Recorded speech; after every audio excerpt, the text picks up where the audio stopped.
और ये 501 रुपया भंडारे में, 100 रुपये हमारे लिए सतीश साग ठेकेदार मैनाठेर निवासी सतीश भैया जी की तरफ से 501 रुपया भंडारे में, 100 रुपये हमारे लिए सतीश साग ठेकेदार मैनाठेर निवासी, 100 रुपये मधु नगला भोज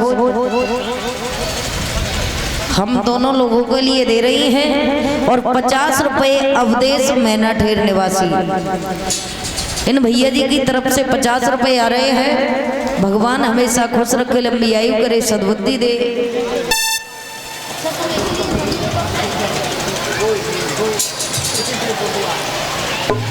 और ये माँ कूड़ागिरी बीज भंडार, इसके प्रोपराइटर हैं, प्रोपराइटर का भैया क्या नाम है, संजीव कुमार। भैया जी की तरफ से सभी कलश वाली बहनों के लिए और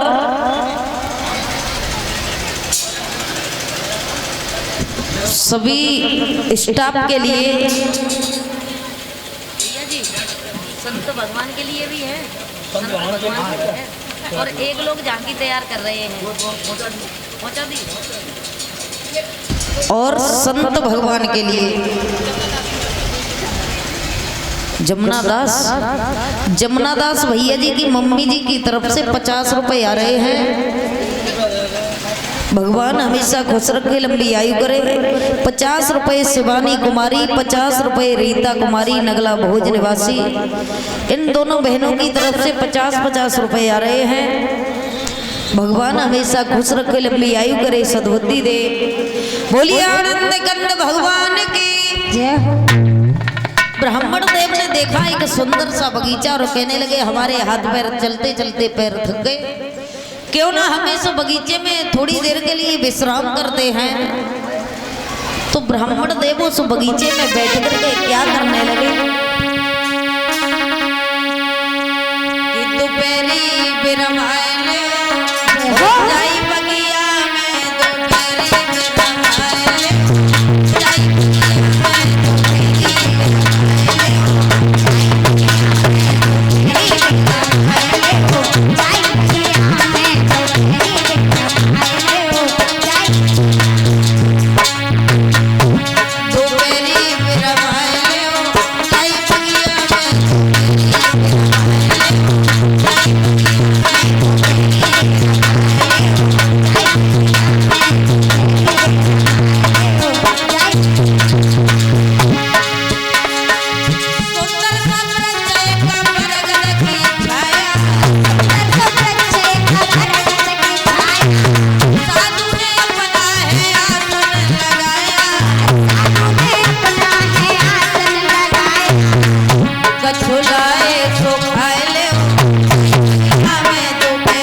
ब्राह्मण देव जब सो गए उस बगीचे में, तो भगवान कन्हैया ने अपनी योग माया से भगवान कन्हैया ने उठा करके ब्राह्मण देव को और द्वारिका में जाकर के लिटा दिया।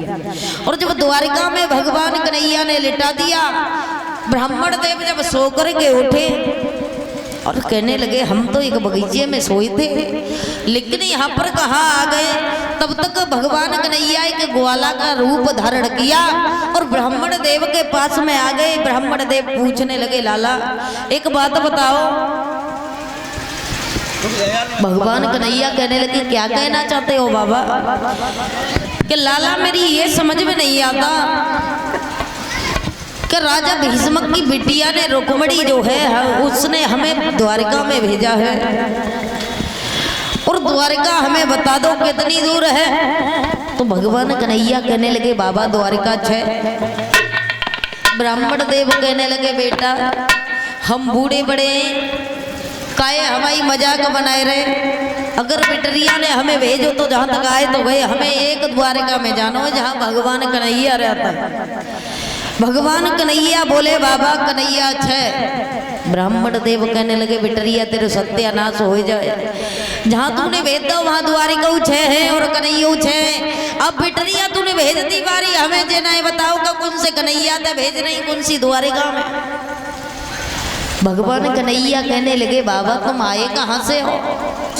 ब्राह्मण देव कहने लगे, लाला हम कुंडनपुर से आए हैं। तो भगवान कन्हैया ने समझाया, बाबा वहां पर द्वारिका है बोलते हैं और हमारे यहाँ पर बोलते हैं द्वारिका 6। यही द्वारिका है और इसी द्वारिका में वही भगवान कन्हैया है। ब्राह्मण देव कहने लगे, लाला उनका मकान कौन सा है? तो भगवान कन्हैया उंगली उठा करके बता गए कि बाबा ऊंचे ऊंचे महल दिख रहे हैं वो सब कन्हैया के हैं। ब्राह्मण देव पहुंच गए भगवान कन्हैया की द्वारिका में, और इधर भगवान कन्हैया प्रकट होके द्वारिका में पहुंचे। ब्राह्मण देव ने खत निकाला और कन्हैया को दे दिया कि लाला तुम ही कन्हैया हो। भगवान कन्हैया कहने लगे, हाँ क्या कोई खत संदेशा लेकर के आए हो? भगवान कन्हैया की कालेपन को देख करके ब्राह्मण देव सोचने लगे, बिटरिया हम तो सोच रहे थे तेरो भैया खराब है, लेकिन हमें तो अब मालूम पड़ता है कि तू ही खराब है। और जा बता बिटरिया, इतने काले कलूटे को देखकर तू पसंद कैसे हो गई? इतनी सुंदर बिटरिया और इस कारे पे मर गई, वो भी हम पे खत भिजवाओ है।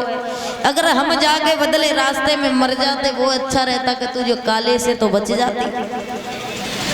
रुक्मिणी के खत को भगवान कन्हैया को दे दिया। भगवान कन्हैया ने खत को खोल करके देखा तो साफ साफ शब्दों में लिखा था कि हमें आकर के भगवान ले जाइए, नहीं तो हमारा भैया रुकुम हम अपने साले के साथ में हमारा विवाह कर देगा। भगवान कन्हैया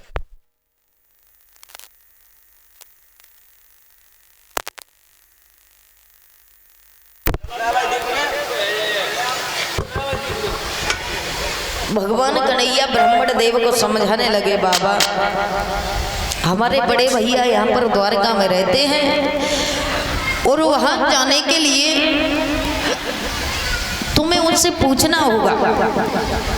ब्राह्मण देव कहने लगे, लाला हमारे बाल यूं ही सफेद नहीं पड़ गए। सुनो, तुम्हारे भैया के सामने 2-4 बार खांस दिए गए, लला हमें छोड़े आओ तो तुम चलियो। भगवान कन्हैया बोले, बहुत अच्छा किया बाबा तुमने। और बलराम भैया के पास में जब गए, भगवान कन्हैया कहने लगे, भैया अगर आपकी आज्ञा हो तो इस ब्राह्मण देव को थोड़ी दूर तक छोड़ने के लिए जा सकता हूँ। बलराम भैया ने कहा, कन्हैया जाओ अपने रथ में बिठाल करके कुछ दूर तक ब्राह्मण देव को छोड़ दीजिए। भगवान कन्हैया ने अपना रथ निकाला। अब ब्राह्मण देव से कही, बब्बा एक बात बताओ, तुमने कभी सिनेमा देखो है को? यज्ञपति महाराज आंखें बंद करके देखो जाते हो जैसे तुम देख रहे था, ऐसे सुन रहे हो आंख बंद करके। तो ब्राह्मण देव कहने लगे, लला हमने सिनेमा तो नहीं देखो है अपने जमाने में। भगवान कन्हैया कहने लगे, आज बाबा तुम्हें सिनेमा दिखाई दी, आंखें बंद करो और जा रथ में बैठ जाओ। डोकर कहने लगे, बाबा ऐसा कौन सा सिनेमा है जो आंखें बंद करके देखो जाते हो लला? भगवान कन्हैया कहने लगे, बाबा पहले बैठ जाओ। ब्राह्मण देव को रथ में बिठाला और आंखें बंद कराई और भगवान कन्हैया ने अपना रथ कुंदनपुर की ओर उड़ाया। और जब रथ उड़ा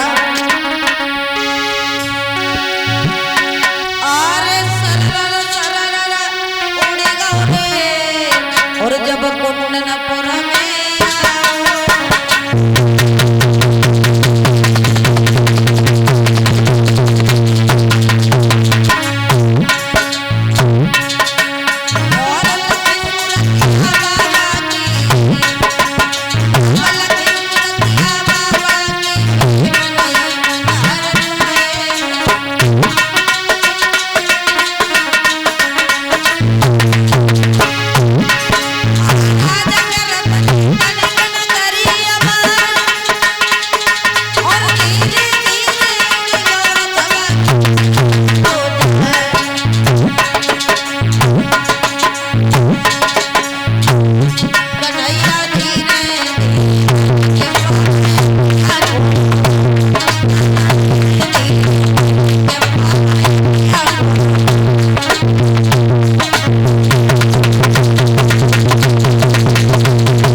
जब कुंदनपुर में रथ आ गया, भगवान कन्हैया ब्राह्मण देव से बोले बाबा अब अपनी आंखें खोल लो। और ये आ गया कुंदनपुर और हम यहीं पर रथ को लिए हुए खड़े हैं और तुम रुक्मिणी से जाकर के कह दो कि मंदिर के पीछे उसका इंतजार करेंगे। ब्राह्मण देव वहां से उतरे रथ से और चले, जाके दरवाजा खटखटाया। रुक्मिणी बिटिया है या नहीं है? रुक्मिणी इंतजार देख रही थी कि किस दिन भगवान कन्हैया के पास से ब्राह्मण देव लौट कर गया। तो रुक्मिणी ने जब भज के दरवाजा खोला तो दरवाजा खोलते ही ब्राह्मण देव बोले बिटिया बिटरिया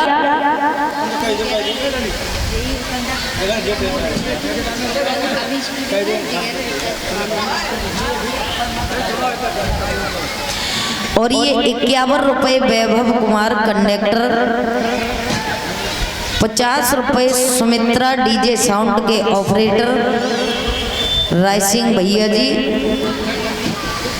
और इनकी फरमाइश है कि नगरी हो अयोध्या सी।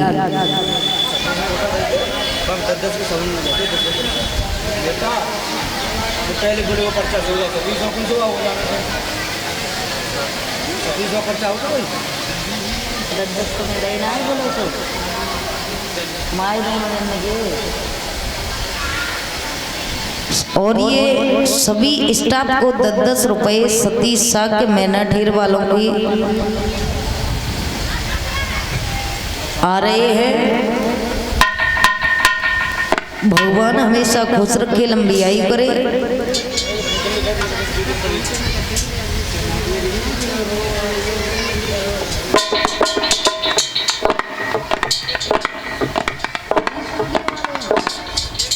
और ये अभी स्टूडियो अल्लेपुर से इन भैया जी की फरमाइश है कि नगरी हो अयोध्या सी। अभी सुनाएंगे भैया जी। तो रुक्मिणी से आकर के ब्राह्मण देव बोले बिटिया एक बात बताओ, तुमने कन्हैया को खत तो भिजवाओ, लेकिन कन्हैया तुमने कभी देखे? रुक्मिणी कहने लगी बाबा मैंने उनको कभी नहीं देखा। और समझा के बोली रुक्मिणी कि मैंने सपने में श्याम को देखो है, सुनो पंडित जी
मैं मुंह से तो निकल रही है तेरो बुरो हो जाए, लेकिन बुरो नहीं होता से पहले तू करूटे के संग में चली जाए।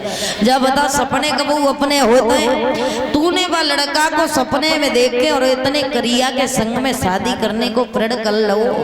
लली का बताए वो इतनो कालो है कि हमें तो अंधेरे में वो दिखाई ही नहीं पत्तो इतनो कालो हो। तो रुक्मिणी कहने लगी बाबा मेरे कन्हैया के बारे में ऐसा मत बोलिए, क्योंकि मैंने भगवान कन्हैया को केवल सपनों में देखा था, और जब प्रेम हो जाए बाबा तो शकल से कुछ लेना देना नहीं होता है। तो समझा के रुक्मिणी बोली दिल के बाजार में और दौलत नहीं देखी जाती। रुक्मिणी ब्राह्मण देव को समझाई के बोली बाबा अगर तुम कह रहे हो कि भगवान कन्हैया काले हैं तो मेरी भी एक बात सुनो। दिल के बाजार में और दौलत नहीं देखी जाते, प्रेम हो जाए तो सूरत नहीं देखी जाती, प्रेम हो जाए तो सूरत नहीं देखी जाती, प्रेम हो जाए तो सूरत नहीं देखी जाती, प्रेम हो जाए तो सूरत नहीं देखी जाती। और बोली बाबा प्रेम दिन रात वही काम किया करते हैं, प्रेम के नाम पर वो जान दिया करते हैं, प्रेम के नाम पर वो काम किया करते हैं, वो जान दिया करते हैं।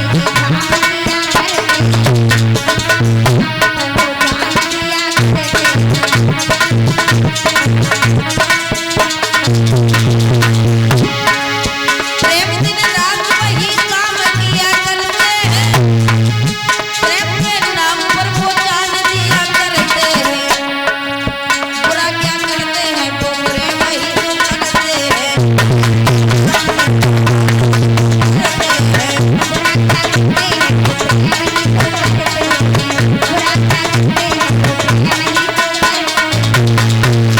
दिल के बाजार में दौलत नहीं देखी जाती, प्रेम हो जाए तो सूरत नहीं देखी जाती, प्रेम हो जाए तो सूरत नहीं देखी जाती, प्रेम हो जाए तो सूरत नहीं देखी जाती, प्रेम हो जाए तो सूरत नहीं देखी जाती।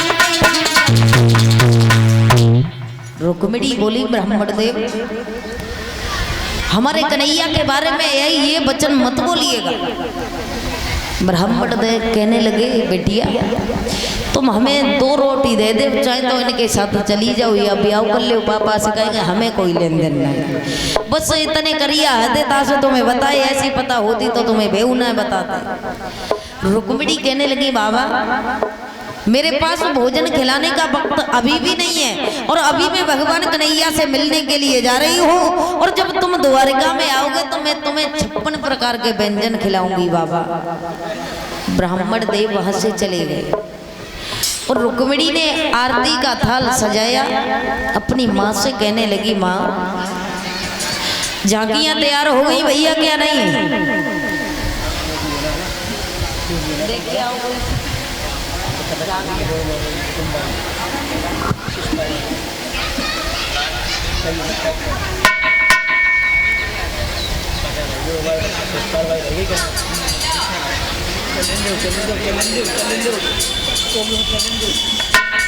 जब